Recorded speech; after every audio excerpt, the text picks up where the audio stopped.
Good evening, one and all. On behalf of Dr. Agarwal's Institute of Optometry, I extend a warm welcome to each and every one of you for the brand new episode of Optometry Series. So today we are in the third episode of Optometry Series 2.0. This particular episode is going to be so special because the moderator is one of our alumni. I'm very happy to welcome Ms. Preetha, our moderator for the day. Hi Preetha, thank you so much for joining with us today, Kanna. Hello, ma'am. Even I'm so grateful for having me. So, Thanks, dear. And I'm very happy to welcome my team member, Ms. Meenakshi. Hi, Meenakshi. Thank you so much for joining. Over to Ms. Divya Darshini, the MC for the day, to know more about our moderator. Good evening, everyone. I'm Divya Darshini, a second year Bachelor of Optometry student at Dr. Agarwal's Institute of Optometry. It gives me a great pleasure to warmly welcome today's moderator, Ms. Preetha. Ma'am is a clinical optometrist at Vishnu Eye Clinic, Chennai. Ms. Preetha ma'am completed her optometry education at Dr. Agarwal's Institute of Optometry in 2022 and is a proud alumna of her institution. Her exceptional skills in patient care, teamwork, and time management reflect her dedication and commitment to the field of optometry. She is currently involved in anterior and posterior segment investigations as well as contact lens dispensing. We are truly delighted to have her with us today as our moderator. Welcome, ma'am. Now, I would like to invite Ms. Manisha, a second year Bachelor of Optometry student at Dr. Agarwal's Institute of Optometry, to begin her presentation. Manisha, please take over. Thank you, Divya. Good afternoon, everyone. I'm Manisha. So today we are going to see about anatomy of tear film. Definition: the tear film is a complex trilaminar structure composed of lipid, aqueous, and mucin layer. Each layer are secreted by different ocular gland. It plays a critical role in the maintaining the health and functioning of the ocular surfaces. The lipid layer, which is secreted by meibomian gland, which reduces the tear evaporation, and the second layer was aqueous layer, which is produced by lacrimal gland and which provides hydration and essential nutrition and microbial proteins. And the third layer is mucin layer, which is secreted by the cells of conjunctiva, promotes tear film adhesion to the hydrophobic epithelium.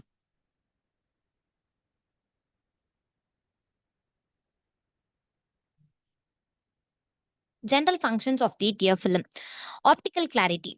It forms a smooth and stable refractive surface on the cornea to ensure visual clarity. Hydration. It maintains moisture on the corneal and conjunctival surfaces and prevents dissections. Lubrication acts as an lubricant between the eyelid and the corneal ocular surface, which reduces friction during blinking. Oxygen supply facilitates the transfer of atmospheric oxygen to the avascular corneal epithelium. Antimicrobial defense. It protects against infection through antimicrobial components such as lysosome, lactoferrin, beta-lysine, and immunoglobulin. Debris removal flushes away dust, cellular debris, and noxious substance from the ocular surface. Immune response provides a medium for the migration of immune cells like WBC to the site of injury or infection. This is the structure of a tear film. The tear film has three layers in it. First layer is known as lipid layer, the outermost layer. The second layer is aqueous, and the third layer is mucin layer. First one, lipid layer. It was secreted by meibomian glands. Minor contribution from glands of Zeiss and moles. The outermost layer of the tear film, it has 0.1 to 0.2 μm thickness, which is composed of non-polar lipids and polar lipids. Non-polar lipids such as fats and esters, cholesterol esters, and polar lipids like phospholipids. An arrangement of the tear film was polar lipid faces the aqueous layer and the non-polar lipid faces the air. The physiochemical properties of the lipid layer are the lipids are fluid at the body temperature and it maintains a hydrophobic barrier on the tear surface. Regulation. Controlled by the neuroendocrine mechanisms, androgen plays a key role in regulating lipid synthesis and secretion. Functions: reduces evaporation of the aqueous layer, prevents overflow of tear onto the cheek, blocks skin lipids and external contamination from entering the tear film.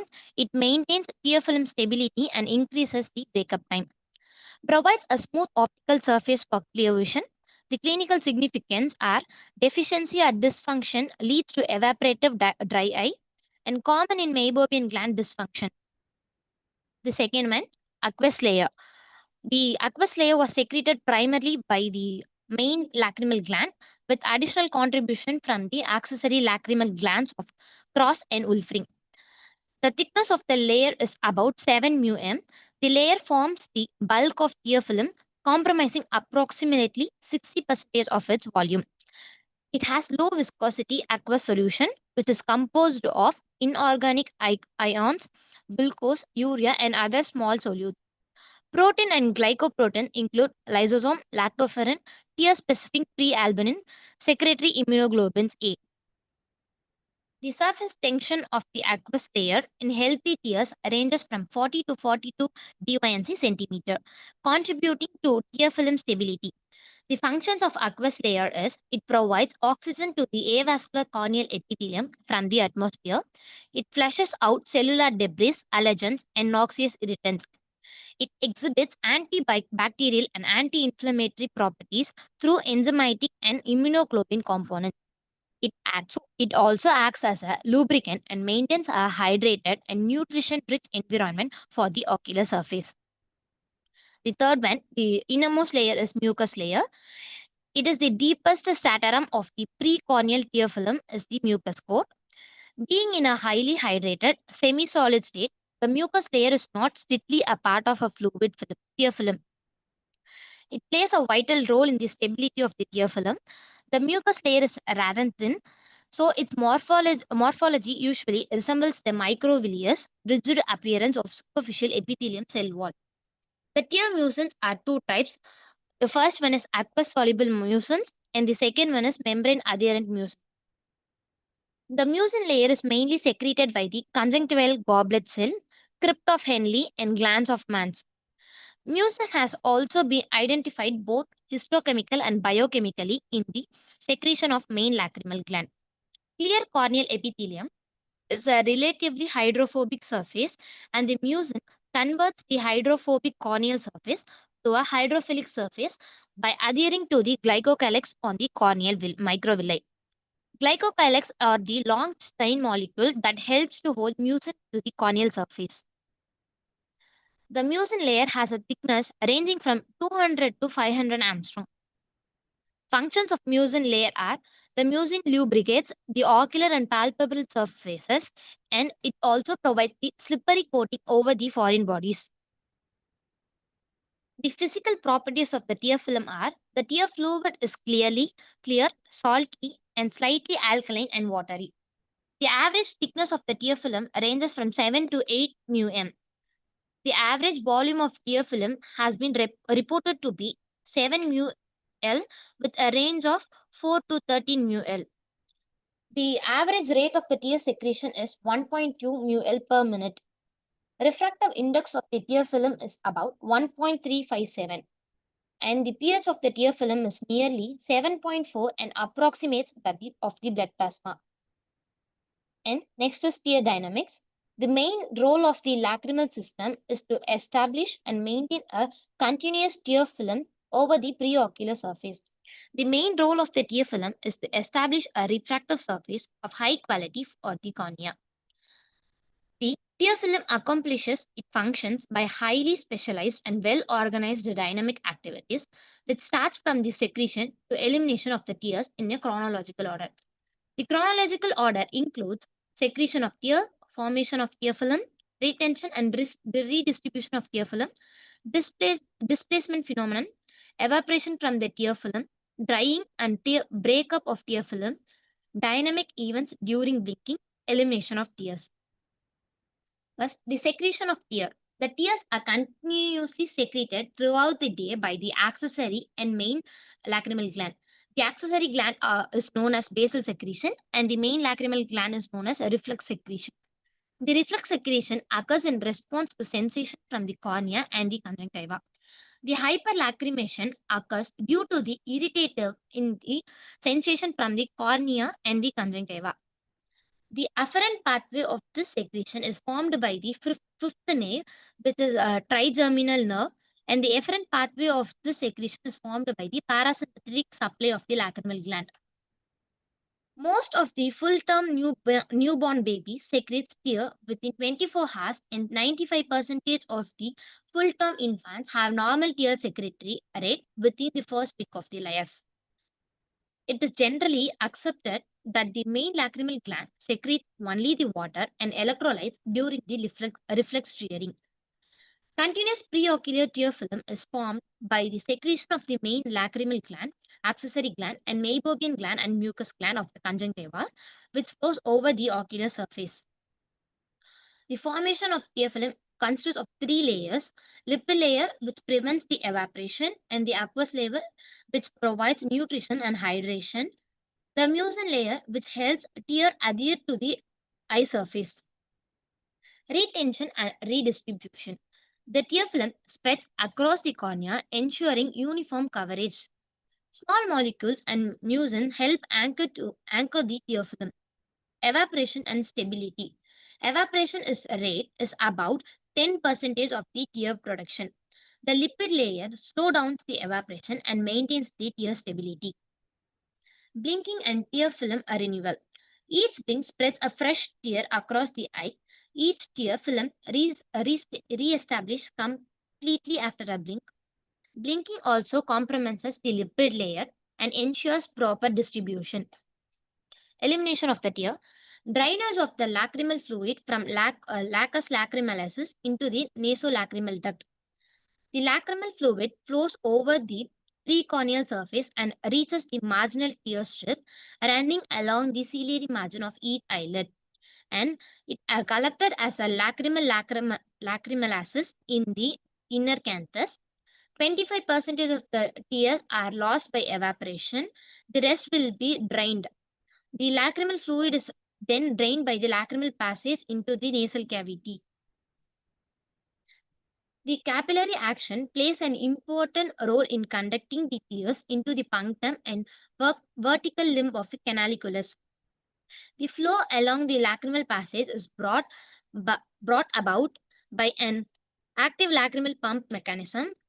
The lacrimal pump operates with the blinking movement of the eyelid as follows. On eyelid closing movement, it contraction of pretarsal fibers and contraction of preseptal fibers, and along with increased tension of lacrimal fascia. When the eyelid opens, relaxation of pretarsal fibers and the relaxation of a portion of the preseptal fibers is required. Drainage of the lacrimal fluid from nasolacrimal duct to the nasal cavity. Once the lacrimal fluid enters the upper end of the nasolacrimal duct, the influence of eyelid movement on its further flow ends. Factors which influence the flow of tears along the nasolacrimal duct: gravity helps in the downward flow, air current movement within the nose, haziness valve present at the lower end of nasolacrimal duct. Tear film deficiency. The primary tear film disorder is dry eye disease, which results from a disruption in any of the tear film components or ocular surface maintenance mechanism. These abnormalities compromise the tear film stability and ocular surface integrity, leading to discomfort, inflammation, and visual disturbance. The major tear film abnormalities are aqueous deficiency, which is caused by a reduced secretion from the main or accessory lacrimal gland. It is seen in the conditions like Jordan syndrome and age-related lacrimal gland hypofunction. Second one, soluble surfactant deficiency. It involves a reduction in secretory mucin from goblet cells or membrane-associated mucin. It leads to poor tear film adherence to the corneal epithelium and tear film instability. Third one, the lipid layer abnormalities. It arises due to the dysfunction of a meibomian gland, and it causes increased evaporation of tears and destabilization of the tear film. Lid surfacing abnormality. Incomplete or infrequent blinking lid margin disease or lag of tallness can impair even tear distribution. It results in poor tearing spreading and dry spots on the ocular surface. Next one, the epitheliopathy. It refers to the damage or dysfunction of the corneal or conjunctival epithelium. It leads to poor interaction between the corneal surface and tear film, aggravating dry eye symptoms. Evaluation of tear adequacy. The first test is Schimmer's test. It contains of Schimmer's 1, Schimmer's 2, and Schimmer's 3 tests. The second one is tear film breakup time. And third one is rose Bengal staining. These are the reference I used in this PPT. Thank you. Thank you so much, Manisha. I'm audible, right? Yeah, it was a very extensive and elaborative presentation on just a tear film, which is actually the most important layer to surface the cornea, also for the optical clarity of the vision. Now I request our moderator, Ms. Preetha, to add on your inputs, ma'am.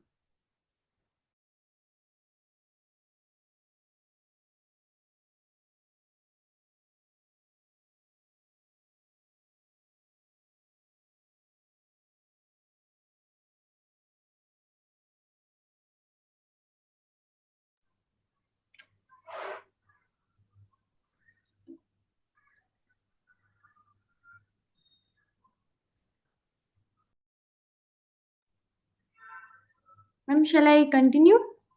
Yara, if you couldn't share the presentation, please let me know. Yeah, yes, ma'am. So my heartfelt appreciation to the speaker, Ms. Manisha. That was a very clear, precise, and brief presentation of the tear film. So, and I will also like to thank the MC for the brief introduction, and I extend my sincere gratitude to DAO so far for hosting me. And I would like to quickly move to the presentation.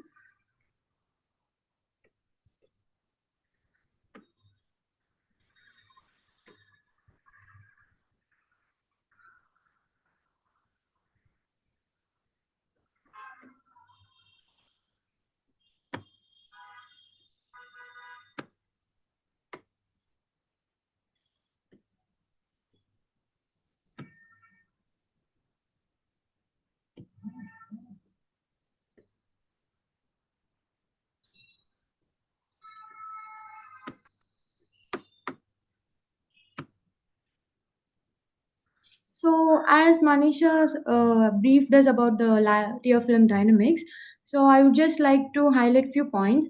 As you can see in the left top right, left picture, once we blink, the tear film will be distributed over the ocular surface.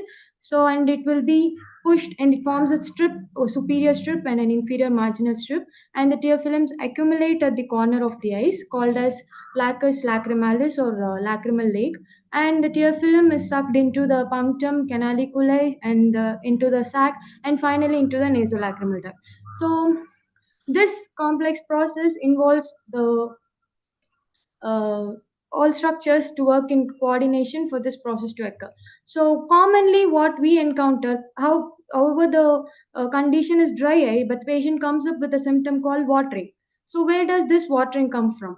So in elderly population, as you can see in the left picture below, so you can see the eyelid is not in the right position, it's medially turned outward, and it's not held in its right position. So this happens due to the weakness of the orbicularis oculi. So this punctum is held in position by the tone of the orbicularis oculi muscle.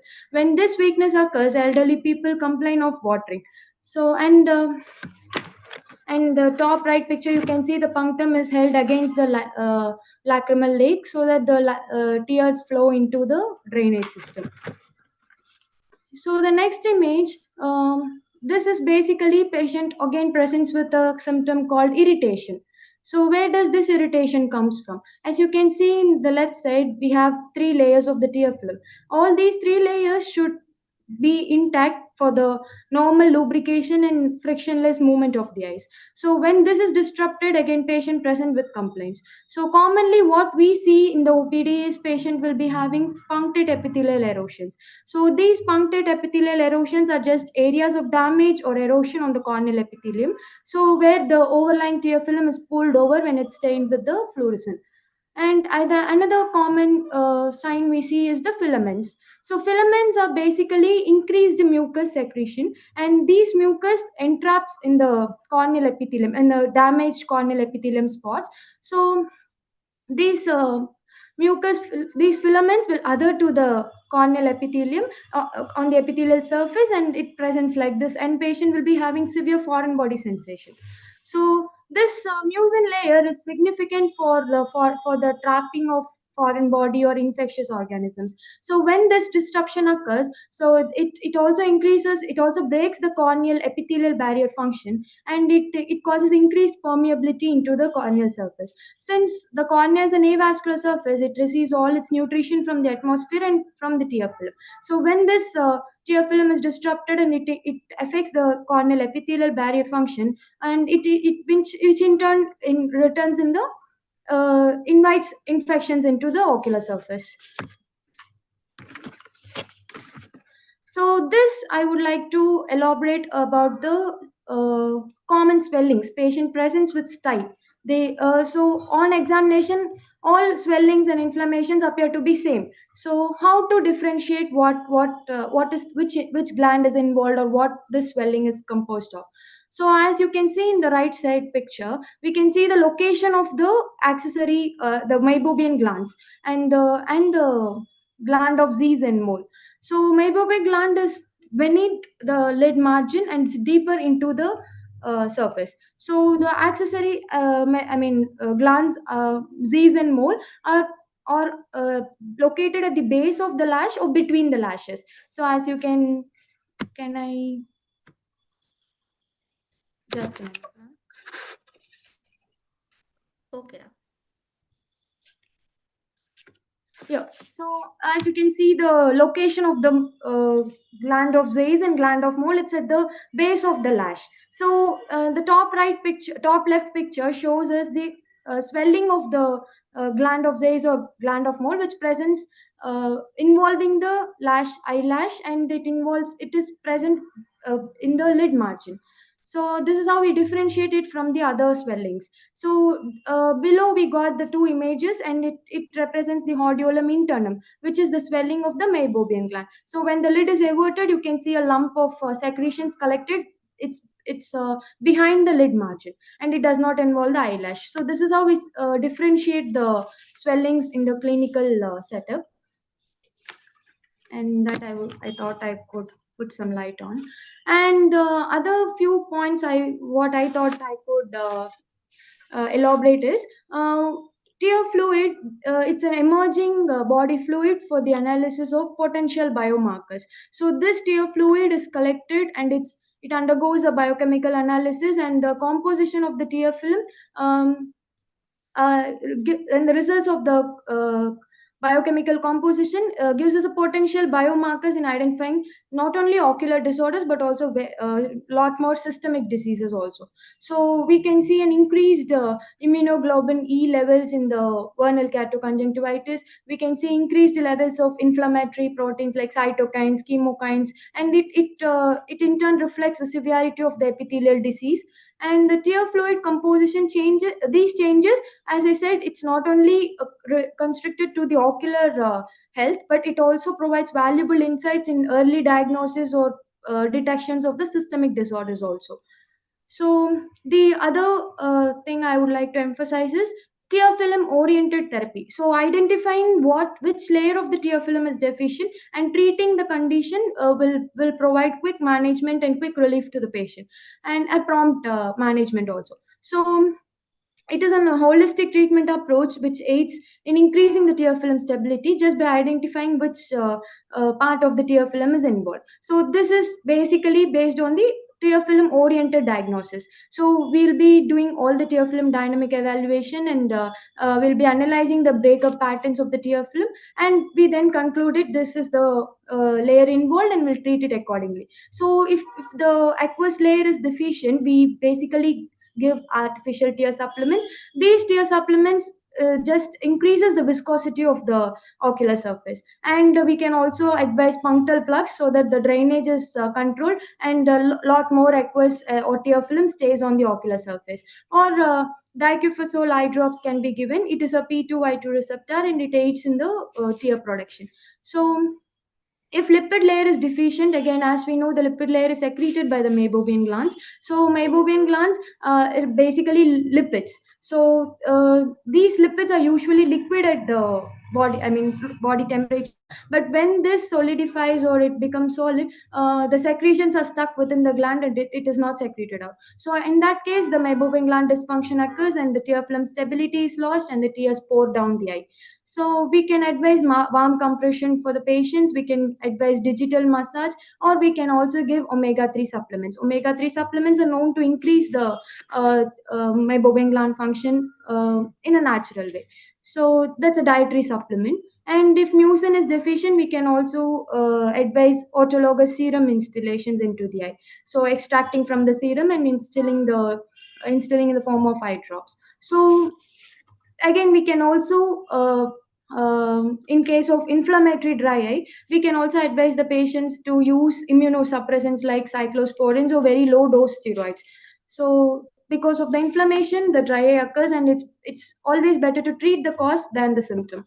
So the symptom is it will be treated obviously when the cause is addressed.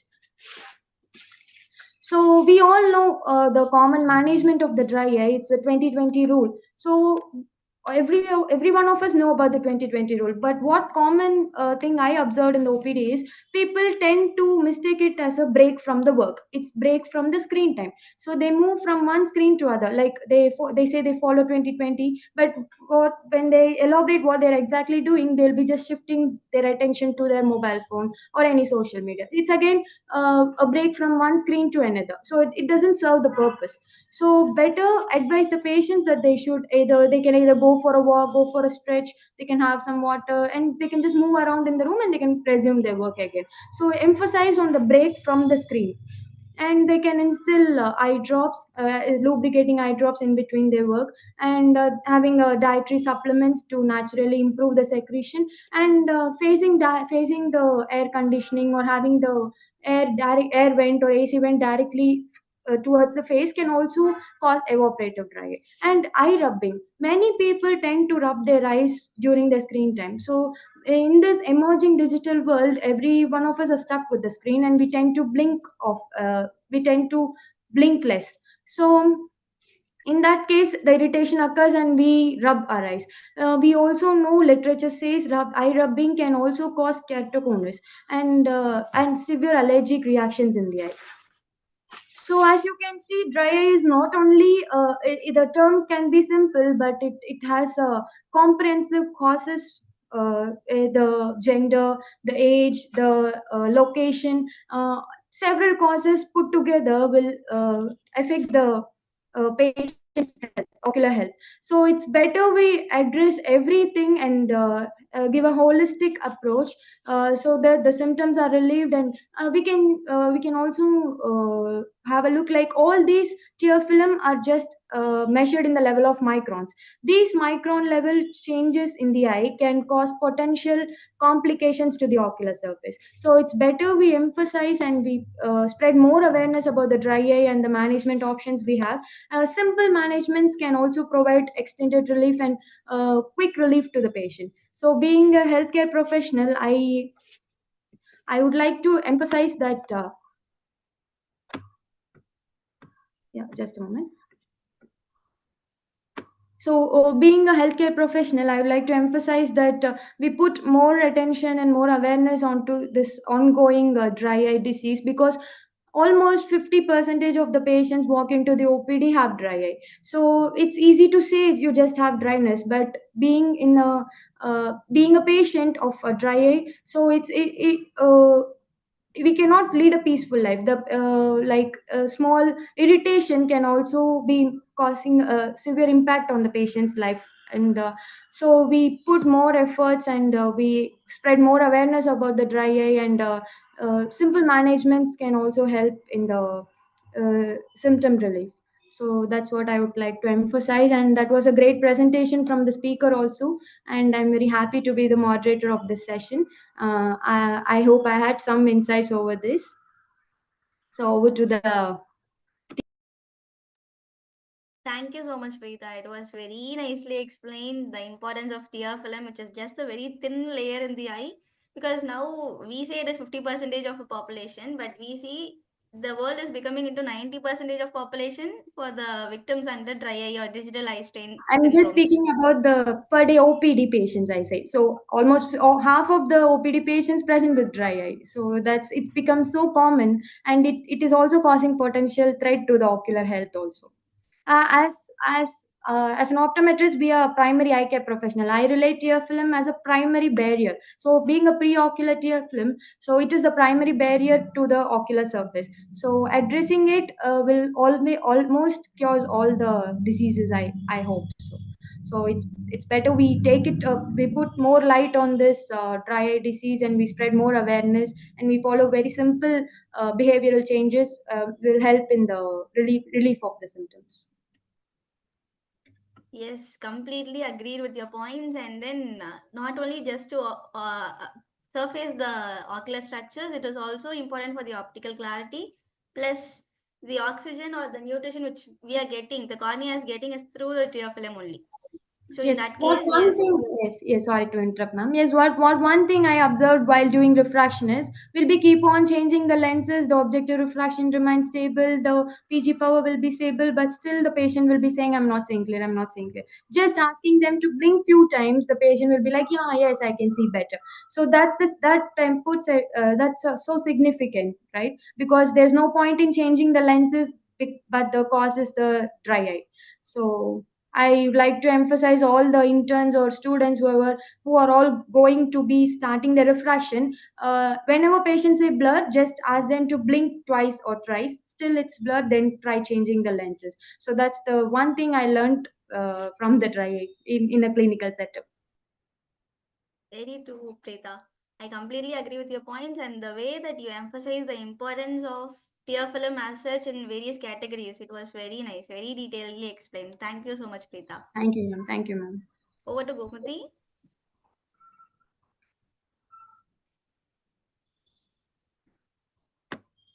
Yes, thank you so much, Meenakshi and Preetha. We are so happy to have you as a today's moderator.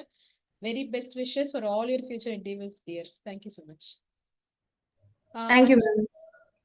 Manisha, it's a great presentation. Best wishes for you too. And dear audiences, thank you all for your continuous support towards Optometry Series.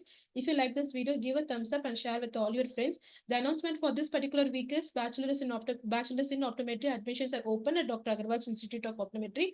If you wish to join or if you wish to enroll, please click the button that is given in the description box. Meet you all in the next episode. Thank you so much.